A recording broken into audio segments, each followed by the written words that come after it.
سیٹھ عابد، جنہیں اسمگلنگ کی دنیا کا بے تاج بادشاہ سمجھا جاتا ہے، ان کی وفات کے بعد ان کی شخصیت اور کردار سے جڑی افسانوی کہانیاں پھر سے زندہ ہو گئی ہیں، اور یہ سوالات اٹھائے جانے لگے ہیں کہ کیا واقعی پاکستان کے جوہری پروگرام کے لیے انتہائی اہم پرزہ جات سیٹھ عابد اسمگل کر کے پاکستان لائے؟ بے نظیر بھٹو کو اغوا کرنے کی افواہوں میں کس قدر صداقت ہے، اور کیا واقعی سیٹھ عابد نے پاکستان کے ذمہ واجب الادا تمام قرض اتارنے کی پیشکش کی تھی؟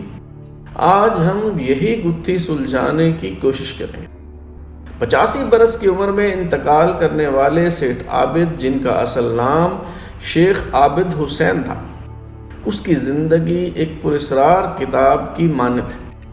سیٹھ عابد کے ماضی سے متعلق محض یہی کچھ معلوم ہے کہ اس کا خاندان قصور کے سرحدی گاؤں میں آباد تھا، مگر قیام پاکستان کے بعد اس کے والد بچوں کے ساتھ کراچی منتقل ہو گئے اور صرافہ بازار میں سونار کی حیثیت سے کام شروع کیا۔ سیٹھ عابد نے کراچی میں ماہی گیروں سے مل کر سونے کی اسمگلنگ کا کام شروع کیا۔ پہلی بار سیٹھ عابد کا نام تب سامنے آیا جب اپریل 1958 کو کراچی سے لاہور جانے والے ایک مسافر کو ایئرپورٹ پر روکا گیا تو اس سے 3100 تولے سونا برآمد ہوا۔ کراچی ایئرپورٹ پر کسٹمز حکام نے بڑی کامیابی کا اعلان کرتے ہوئے دعویٰ کیا کہ اسمگلنگ کی کوشش ناکام بناتے ہوئے 2000 تولے سونا تحویل میں لے لیا گیا ہے۔ پکڑے جانے والے شخص نے تصحیح کی کہ سونا 2000 تولے نہیں بلکہ 3100 تولے ہے۔ یہ شخص کوئی اور نہیں بلکہ ابھرتا ہوا اسمگلر سیٹھ عابد تھا۔ یہ شخص نہ صرف بہت جلد رہا ہو گیا، بلکہ دلچسپ بات یہ ہے کہ سیٹھ عابد کو زندگی بھر کسی عدالت سے سزا نہ ہو سکی، اور حکومت پاکستان نے پہلی بار جو 3100 تولے سونا ضبط کیا تھا، وہ بھی اسے کئی دہائیوں بعد واپس کرنا پڑا۔ جلد ہی سیٹھ عابد کا نام پاکستان ہی نہیں بلکہ سرحد پار بھی گونجنے لگا۔ میڈیا کے مطابق سیٹھ عابد نے سونے کی تجارت اور اسمگلنگ پر بھارت کی اجارہ داری ختم کر دی اور ایک ایسا عالمی نیٹ ورک ترتیب دیا جس سے دنیا بھر میں سونے کی اسمگلنگ اس کی مٹھی میں قید ہو کر رہ گئی۔ سیٹھ عابد ہر سال حج پر جا کر نہ صرف دینی فریضہ ادا کیا کرتا بلکہ دنیا بھر سے آئے ہوئے لوگوں سے وہیں پر ملاقات ہوتی، اور بڑے بڑے سودے اس پاک سرزمین پر ہی طے ہوا کرتے تھے۔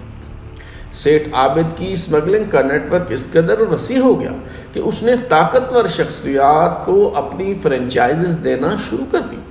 بتایا جاتا ہے کہ جب بھارت نے ایٹمی دھماکے کیے اور وزیر اعظم ذوالفقار علی بھٹو نے طے کر لیا کہ گھاس کھا لیں گے مگر ایٹم بم بنائیں گے، تو اس وقت سیٹھ عابد نے ملک سے محبت کا قرض چکا دیا۔ غیر مصدقہ اطلاعات کے مطابق پاکستان کو جوہری پروگرام کے لیے فرانس سے جو ساز و سامان درکار تھا وہ قانونی طریقے سے پاکستان نہیں آ سکتا تھا، اس لیے سیٹھ عابد یہ سامان اسمگل کر کے پاکستان لے آئے۔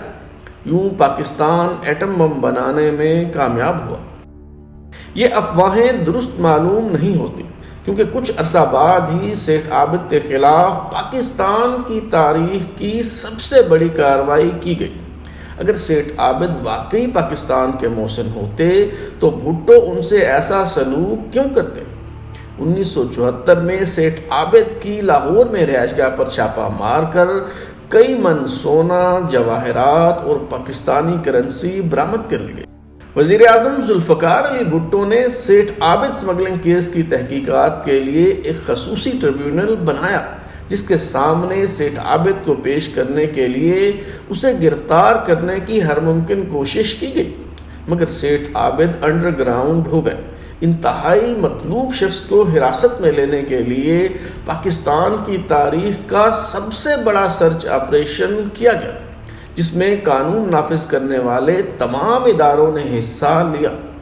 فوج، رینجرز، کوسٹ گارڈز، پولیس، نیول گارڈز اور کسٹمز حکام کی کئی سال کی لگاتار کوشش کے باوجود یہ سراغ نہ لگایا جا سکا کہ سیٹھ عابد کہاں روپوش ہے۔ یہ بھی کہا جاتا ہے کہ ذوالفقار علی بھٹو کی بیٹی بے نظیر جو اس وقت حصول تعلیم کے لیے لندن میں مقیم تھی، سیٹھ عابد نے انہیں اغوا کر کے ان کی بھٹو سے بات کروا دی تھی، جس پر یہ سرچ آپریشن ختم کرنا پڑا۔ معتبر ذرائع سے ان باتوں کی توثیق یا تردید نہیں کی جا سکتی۔ بہرحال بھٹو کا تختہ الٹ دیا گیا اور جنرل ضیاء الحق نے عنان اقتدار سنبھال لی۔ فوجی حکومت کے دوران سیٹھ عابد نے رضاکارانہ طور پر خود کو سرنڈر کر دیا۔ لیفٹیننٹ جنرل جہاں زیب ارباب جو کور کمانڈر کراچی اور ڈپٹی مارشل لا ایڈمنسٹریٹر تھے، انہوں نے جناح پوسٹ گریجویٹ میڈیکل کالج اور عباسی شہید اسپتال کے لیے خطیر رقم بطور چندہ وصول کر کے سیٹھ عابد کے خلاف ساری کارروائی ختم کر دی۔ ضیاء الحق دور میں ہی سیٹھ عابد کو وہ 3100 تولے سونا واپس کر دیا گیا۔ اس کے علاوہ بھٹو دور میں جو املاک ضبط کی گئی تھی وہ بھی سیٹھ عابد کو واپس کر دی گئی۔ سیٹھ عابد سے کئی قصے منسوب ہوئے۔ مثال کے طور پر کہا گیا کہ جنرل ضیاء الحق کے دور میں ایک بار سرکاری خزانہ خالی ہو گیا اور سرکاری ملازمین کو تنخواہیں دینے کے لیے پیسے نہ رہے، تو 1 ماہ کی تنخواہ سیٹھ عابد نے ادا کی۔ یہ بھی کہا جاتا ہے کہ سیٹھ عابد نے پاکستان کے کرنسی نوٹوں پر ان کی تصویر چھاپنے کی شرط پر پاکستان کا تمام قرضہ ادا کرنے کی پیشکش کی، مگر حکومت نے یہ پیشکش قبول نہ کی۔ سیٹھ عابد کا نام تب بھی سامنے آیا جب پاکستان کرکٹ ٹیم نے شارجہ کپ جیت لیا اور جاوید میاں داد نے جس بیٹ سے آخری چھکا لگا کر ٹیم کو کامیابی دلوائی، سیٹھ عابد نے وہ بلہ 5 لاکھ روپے میں خرید لیا۔ سیٹھ عابد زندگی کے آخری حصے میں چیریٹی کی طرف مائل ہو گئے۔ اس رجحان کی وجہ کفارہ ادا کرنے کی سوچ کے علاوہ کچھ ذاتی المیے اور دکھ بھی ہو سکتے ہیں۔ سیٹھ عابد کے ہاں 3 بیٹے اور 3 بیٹیاں پیدا ہوئیں۔